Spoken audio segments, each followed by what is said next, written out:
Mas, sem dúvida alguma, a Ouvidoria Geral da Câmara dos Deputados é um dos principais espaços de interação do Parlamento brasileiro com a sociedade. Está conosco aqui o deputado Miguel Correia, que é um ouvidor parlamentar, e o deputado Miguel tem apresentado uma série de ideias inovadoras para fazer com que, de fato, a ouvidoria à Câmara chegue em todo o Brasil. E a Comissão de Legislação Participativa, nesse ano que completa 10 anos, deputado Miguel, quer saber um pouco mais do trabalho da ouvidoria, o que o senhor está pensando de novidades para apresentar para a sociedade brasileira, para aproximar ainda mais a nossa casa do povo. Muito bem. Bom dia a todos. Saudar quem nos assiste.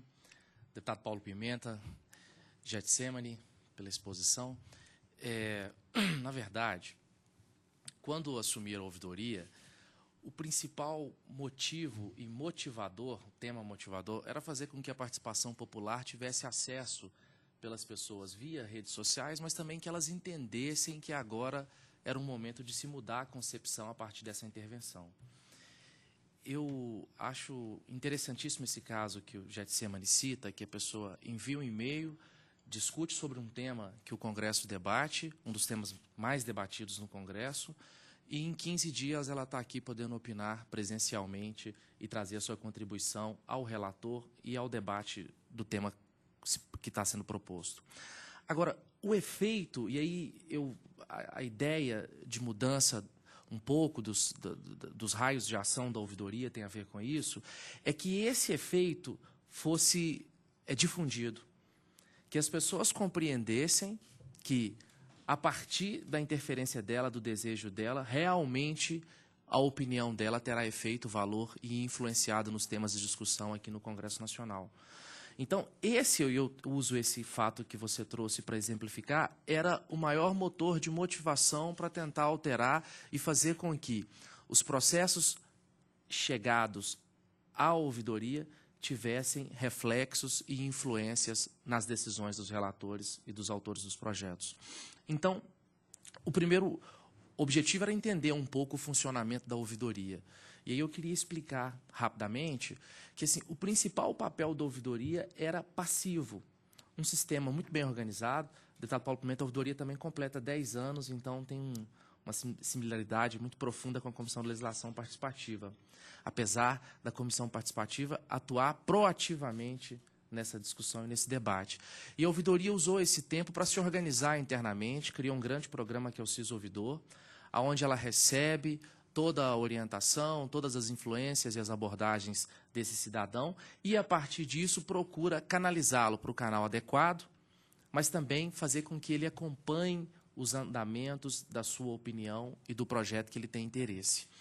Mas era limitador e não era influenciador esse mote, por consequência, ela simplesmente cumpria a sua definição de canalizar os temas e os caminhos diversos dos debates para que desse fim à informação, ao desejo, à necessidade que aquele cidadão tinha naquele momento.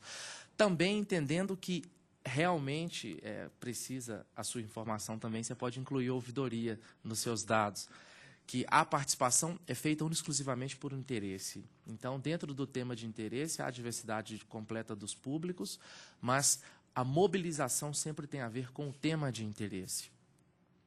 Então, a ideia da ouvidoria, a partir daí, era fazer com que mudasse um pouco também, eu acho que esse é o grande desafio, não só da ouvidoria, mas de toda a Casa Legislativa, de todos nós, servidores dessa casa, que possamos mostrar para todo cidadão que, além da opinião dele ter um reflexo aqui dentro, nós podemos fazer com que a opinião dele influencie nas decisões principais dos temas a serem discutidos. Então, a primeira coisa era colocar os principais temas em discussão. Colocando os principais temas em discussão, nós transformaríamos não só o debate localizado aqui num debate nacional. As redes sociais, o e-democracia, eu acho que é a maior inovação da sociedade nos últimos tempos, em especial dos poderes, da forma como a gente pode acompanhar, fiscalizar, participar, debater, apresentar as ideias, mas como também é a forma mais precisa que nós temos de um diálogo estreito e preciso. É incrível você a todo momento que se pronuncia, a todo momento que traz uma ideia nova, um fato novo, poder dialogar instantaneamente com qualquer pessoa no mundo inteiro, em especial os nossos cidadãos brasileiros que têm interesse neste debate. Por aí, a ouvidoria tentou construir um projeto construiu um projeto, perdão, que é a Câmara Quer Te Ouvir, para fazer com que essa concepção fosse levada para a sociedade. E eu não falei isso com o presidente diretamente, falei com ele apenas que estava trabalhando uma ideia, nosso presidente Marco Maia, mas anuncio aqui publicamente que acredito que a Casa deve se mobilizar, inclusive na sua difusão da ideia, no que significa publicizar o E-Democracia e os debates virtuais que podem acontecer aqui dentro do Congresso Nacional. Nós temos que divulgar essas ferramentas. Nós temos que mostrar o poder dessas ferramentas para os cidadãos, como o poder dessa ferramenta para a influência aqui dentro. Então, a construção do programa que o presidente Marco Maia aprovou, que a Comissão de Legislação Participativa tem recebido o tempo inteiro as informações desses debates, dessas audiências, é fazer com que fique mais próximo o Congresso Nacional à Câmara Federal do cidadão. Esse é o grande objetivo.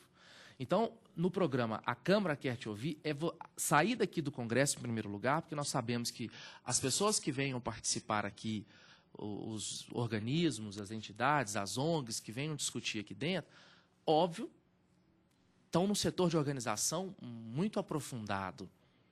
Não é um cidadão comum que sai do Amazonas, que sai de Minas Gerais, do interior mineiro, para vir discutir aqui em Brasília um tema que ele tem interesse. Então, levar a Câmara, e levar a Câmara significa levar os seus relatores desses principais temas, ou os parlamentares que se debruçam em relação a um tema aprofundado do debate da discussão nacional, para a cidade dele, para a capital dele, para próximo da casa dele, e ali acabar, é a grande dificuldade que a gente tem, que ainda mudar a concepção não é fácil, Paulo. E você chegar na cidade e falar com 8 deputados, olha, nós não vamos falar, nós vamos ouvir, não tem sido fácil. Eu acho que esse tem sido o principal desafio da ouvidoria. Porque é natural, nós nos motivamos. Teve Rio de Janeiro, já recebeu. Nós tivemos Rio de Janeiro, fizemos uma prévia em São Paulo, vamos em Natal agora, dia 15, 16, e em seguida, em 15 de junho, 16 de junho, e em seguida vamos para Manaus, fazer em julho. E a participação foi boa, Rio de Janeiro? A participação do Rio de Janeiro foi impressionante, em especial porque atingiu o cidadão comum. Foi um líder comunitário falar da desapropriação das obras da Copa do Mundo, vários líderes comunitários, que debruçaram muito sobre esse tema. Foram pessoas de religião islâmica para falar sobre um pouco do islamofobia, né, vamos dizer assim, que existe nas escolas. Então, foi uma diversidade. Nós tivemos 400 e tantas participações em 3 horas, presenciais. Então, trazer essa mudança de concepção, fazer com que as pessoas possam de verdade interferir, e aí também era um compromisso dos parlamentares que estiveram presentes, primeiro de ouvir muito.